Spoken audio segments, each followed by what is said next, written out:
नव्या शिवालय कार्यालयातून सर्वसामान्यांचे प्रश्न सोडवणारा आणि मशाल पेटवणारा आमदार होणार असे उद्धव बाळासाहेब ठाकरे गटाचे शिवसेना उपनेते सचिन अहिर यांनी जाहीर केले। त्यावर शिवसैनिकांनी टाळ्यांचा कडकडाट केला। उद्धव बाळासाहेब ठाकरे शिवसेना पक्षाच्या खालापूर तालुका व खोपोली शहराच्या मध्यवर्ती कार्यालयाचे उद्घाटन खोपोली येथे सचिन अहिर व मुंबईच्या माजी महापौर किशोरी पेडणेकर यांच्या उपस्थितीत पार पडले। त्यावेळी ते बोलत होते। एक हक्काचे कार्यालय झाल्याने सामान्य शिवसैनिक, युवा सैनिक व महिला आघाडीमध्ये उत्साह संचारला आहे। ज्यांना आमदार केले ते कार्यालय घेऊन पळून गेले आणि खोक्यात बसून खेळू लागले, अशी टीका त्यांनी आमदार महेंद्र थोरवे यांच्यावर केली। यावेळी संपर्क प्रमुख डॉक्टर सुनील पाटील, उपजिल्हा प्रमुख नितीन सावंत, महिला आघाडीच्या संघटिका सुवर्णाताई जोशी, रेखाताई ठाकरे, तालुका प्रमुख एकनाथ पिंगळे, उत्तम कोळंबे, प्रभारी शहर प्रमुख संतोष देशमुख, युवासेना उपजिल्हाधिकारी महेश पाटील, समन्वयक प्रशांत खांडेकर, शहर अधिकारी पंकज रुपवते,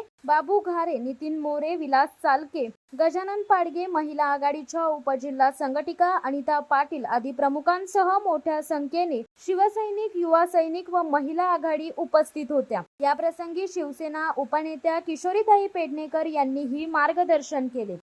शिवसत्ता टाइम्ससाठी अर्जुन कदम, चौक।